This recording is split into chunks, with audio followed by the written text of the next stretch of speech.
جناب سید حیدر فاروق مودودی کسی تعارف کے محتاج نہیں ہیں اور اپنی منفرد سوچ اور اپنی آرگیومنٹ کی وجہ سے ہمارے صحافتی حلقوں میں بہت قدر کی نگاہ سے دیکھے جاتے ہیں اور عوامی سطح پہ بھی پہچانے جاتے ہیں. تو ان کی ایک بحال اپروچ ہے جس سے کئی لوگوں کو جہاں شکایتیں ہوتی ہیں وہاں بہت سے لوگوں کو خوشی بھی ملتی ہے کہ چلو حقی آواز اس قدامت پرستانہ سوچ رکھنے والوں کے اندر سے بھی اٹھی ہے. کرنٹ افیئر پہ بھی باخبر ہیں, سارے حالات کو بڑی گہری نظر سے دیکھتے ہیں. تو آج کل کے بدلے ہوئے سینیریو میں ہماری تمنا تھی کہ شاہ صاحب سے گفتگو کر کے کچھ چیزیں ان سے پوچھی جائیں.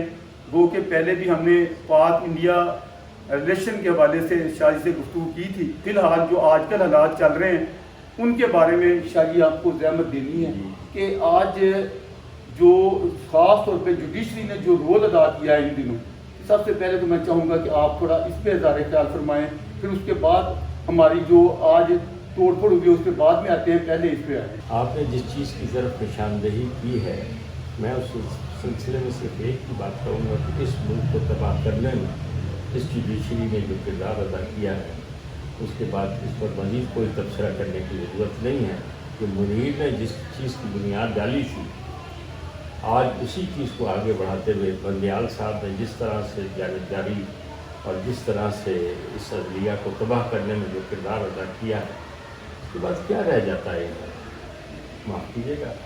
اور وہ لوگ صحیح کہتے ہیں کہ یہ عدالت عالیہ اور عظمیٰ نہیں ہے, یہ عالیہ اور عظمیٰ ہے اور ان کی پوری تاریخ یہ ہے کہ پیسے والوں کے ساتھ جاتی ہے اور جوتوں والے آ جائیں بوٹ والے آئیں تو بغیر پیسوں کے ساتھ چلی جاتی ہے, یہ گود میں چلی جاتی ہے. جی ہاں, ڈکٹیٹروں کے زمانے میں اور پوری ان کی تاریخ ہے. اور جس طرح سے عدالتوں میں کھلا پیسے چل رہے ہیں سپریم کورٹ سے لے کے نیچے تک, بس کیا رہ جاتا ہے, انصاف تو نیلام ہوتا ہے. آپ دوسری بات منیر تو کیا لیجیے, اس کے بعد وہ بندیال صاحب نے کارنیلیس کا نام لیا. کارنیلیس نے ایوب خان کا کیا بگاڑ لیا تھا معاف کیجیے, بلکہ مارشل لا کے تحت کام کرتے ہیں. ایوب خان نے مارشل لا کا کیا بگاڑ لیا, تو حلیم صاحب نے کیا بگاڑ لیا تھا. اس کے بعد ارشاد حسن کو دیکھ لیجئے, شیخ ریاض کو دیکھ لیجئے, اس کے بعد آپ اس کو دیکھ لیجئے جاوید اقبال صاحب کو دیکھ لیجئے. جس طرح سے ضیاء الحق کے دور میں جو کچھ انہوں نے کردار ادا کیا. اور سب سے بڑی تکلیف چودھری صاحب آپ دیکھ لیجئے, انہوں نے اس عدلیہ کو تباہ و برباد کر دیا. میں نے اعتزاز کو کہا بھی تھا, میں نے کہا یہ کیا ہمارے ساتھ ظلم کیا ہے افتخار چودھری کو. انہوں نے کہا ہاں بات تو سچ ہے مگر بات رسوائی کی. میں نے کہا بھائی بات یہ ہے, شعر بھی اپنے دوست پر پڑھا. شاہ جی لیکن بات یہ کہ جب فوجی ڈکٹیٹروں کے سامنے وہ ہوتے ہیں تو اس وقت ایسے موم بن جاتے ہیں, اور جب جمہوری لوگوں کے سامنے ہوتے ہیں تو شیطان بن جاتے ہیں. کہ کیا یہ کھلا تضاد نہیں ہے؟ نہیں, یہ آپ یہ نہ کہیے, بلکہ یہ ہے کہ فوجی ڈکٹیٹروں کے سامنے الٹے لیٹ جاتے ہیں اور جب جمہوری حکومت جاتے ہیں تو ان کو جناب جوتا دکھاتے ہیں. یہ عدلیہ کی تاریخ ہے. بندیال صاحب نے جو کردار ادا کیا وہ کیا ہے, کھلم کھلا انہوں نے عمران کے ساتھ کیا ہے, کھلم کھلا. شریف بندیال ہوتا تھا گورنمنٹ کالج میں, وہ جس نے فتح خان بندیال نہیں, جس نے وہ شبنم ڈکیتی کیس میں وہ بڑا شہرت حاصل. فتح خان بندیال اس کا باپ تھا عمر کا. اچھا جنہوں نے شبنم ڈکیتی کیس میں, اچھا جی شبنم ڈکیتی کیس میں, اور اس بیچاری کو انصاف نہیں ملا. بیچاری کو وہ بیچاری یہاں سے چلی گئی. نہیں, اس میں جب اتنی بڑی چیز آ گئی تھی اور ایویڈنس بھی مل گئی تھی, کیوں سزا بھی بلکہ ہو گئی تھی. فتح خان بندیال نے ایوب خان سے معاف کرا دیا تھا, ضیاء الحق سے معاف کروا دیا تھا, ضیاء الحق سے معاف کروا دیا تھا. اور اس کے وکیل جو تھے وہ ایس ایم ظفر صاحب تھے.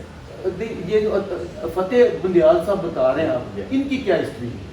ان کی ہسٹری یہ ہے کہ یہ خوشاب کے رہنے والے ہیں اور ان کی پہلی بیوی جو ہے وہ وہیں اپنے خاندان کی ہے, وہ وہیں رہتی تھی. دوسری بیوی جمیلہ گورنمنٹ کالج پڑھتی تھی. یہ اس کی ہمایوں فیض رسول اور وہ جو سیکٹری تھا اس کی بہن ہے جب جمیلہ, اور اس سے دوسری شادی کی تھی, لو میرج کی. جس زمانے میں گورنمنٹ کالج یہ پڑھتے تھے انگلش شہر میں وہ بھی کر رہی تھی جیسے, اور اس سے یہ ہے عمر عطا بندیال صاحب ہیں.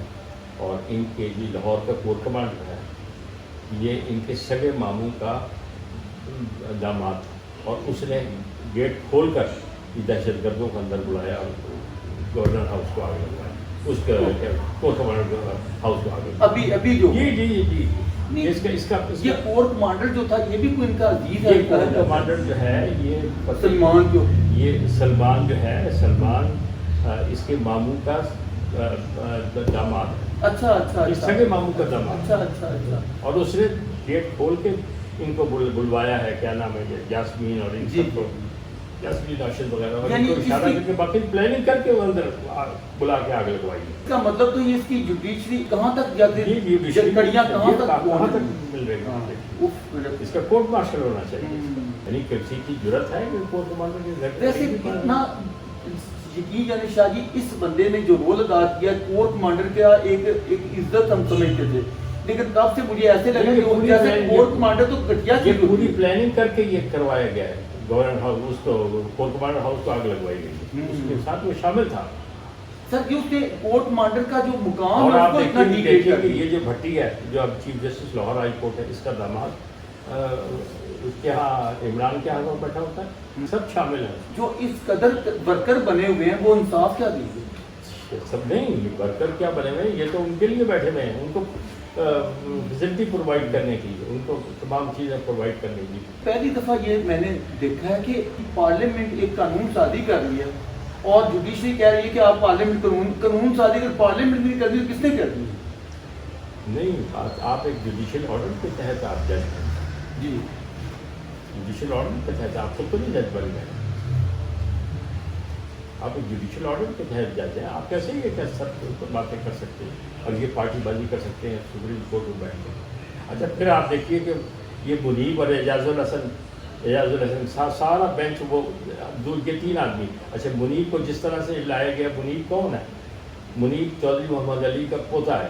اچھا جی, اور یہ منیب جو وکیل تھا یہ آ کر اس کے یہاں ٹھہرا کرتا تھا ثاقب نثار کے یہاں, چودھری محمد علی کا بیٹا.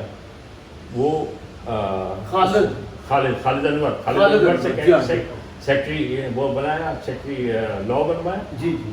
اور وہاں سے یہ ہائی کورٹ آیا, ہائی کورٹ سے یہ, اور اس کو منیب کو یہ جونیئر تھا, 2 ججز سے اس نے ثاقب نثار نے کہہ کے ان سے زبردستی سائن کروا کر اسے سینئر بنوا کے اور اسے سپریم کورٹ لایا, اور سپریم کورٹ لا کر. سر جی آپ تو کافی اندر کی شاہی باتیں یہ جانتے ہیں اور یہ بڑی قریب سے قریب ملتی ہے, اور یہ ایسے لگتا ہے جیسے اسے منیب کو واپس سندھ ہائی کورٹ بھیجنا چاہیے. اور یہ جو کرپشن اس نے کی ہے اس کی بنیاد پر اسے ہائی کورٹ سپریم کورٹ کا جج نہیں ہونا چاہیے. یہ بڑی زیادتی کی بات ہے جس طرح سے اسے سپریم کورٹ لائے گئے. اور ثاقب نثار تو بالکل ڈاکو تھا. یعنی اس کی صورت حال یہ تھی کہ اس کے لوگ پھرتے رہتے تھے جو کیسز بک کرتے تھے, اور وہ خود پیسے لیتا تھا بیانے پر, اور فیصلہ کر کے اور یہ جا کر گھر پہنچ جاتا تھا جب باقی پیسے لے. ثاقب نثار تو چیف جسٹس کی پوسٹ کو ٹکا ٹوکری کر دیا ہے, بلکہ قابل دفن نہ ٹھیلے پر لے کے پھرتا رہتا تھا کہ انصاف کرا لو, انصاف کرا لو. ثاقب نثار نے تو یہاں تک پہنچا دیا. لیکن یہ سسٹم میں کوئی ایسا کوئی کھلواڑ یا خامی یا عیب ہے جو اس طرح کے لوگ اتنی اہم پوسٹوں میں پہنچ جاتے ہیں؟ یہ وہ اس کو ختم نہیں ہونا چاہیے, وہ کس طرح تک پہنچ سکتا ہے؟ اصل میں بات یہ ہے کہ جس طرح سے انتظامیہ میں لوگ امتحان پاس کر کے آتے ہیں, گریجولی اوپر جاتے ہیں, پہلے اے سی آتے ہیں, پروموٹ ہو کے ڈی سی آتے ہیں, اسی طرح جوڈیشری میں بھی اوپر آنا چاہیے. یہ ڈائریکٹ اس طرح انٹری جو ہے وہ لوگ جو لوٹ مار کر کے وہ وکلا لوٹ مار کر کے سفارشیں کر کے ہائی کورٹ کے جج بنتے ہیں, اور اس کے بعد سپریم کورٹ تک پہنچتے ہیں. عظمت سعید اور یہ لوگ سب یہ کون لوگ. چلیے نواز شریف کا بھی اعتراض نہیں بنتا کہ وہ اتنی دفعہ یہاں رہے, وزیر اعظم بھی, وہ کوئی ایسا جوڈیشری کا پائیدار سسٹم کیوں نہیں انہوں نے توجہ دی کہ بن سکے, اور یہ منتخب نمائندوں کے بالمقابل ایک غیر منتخب ملازم لوگوں کو کھڑے اس طرح ہو جاتے ہیں. اس کو معاف کیجیے کہ ثاقب نثار کو ہائی کورٹ کا جج بنانے والے تو وہی نا نواز شریف صاحب تو یہ بات جو ہے, اور اس نے انہیں کو ڈنک مارا جو دودھ پلاتا ہے اسی کو. لیکن بات یہ کہ انڈیویجول پہ نہیں ہونا اس نے ڈیم فنڈ پر جو پیسے جمع کیے سارے کھا لیے. اور اچھا پھر آپ سب ہر آدمی کی انکوائری کرتے ہیں, جوڈیشری کی کیوں انکوائری ہوتی ہے, ان کے پاس کے پیسے کہاں سے آئے؟ بالکل صحیح بات. اور اس غریب ملک میں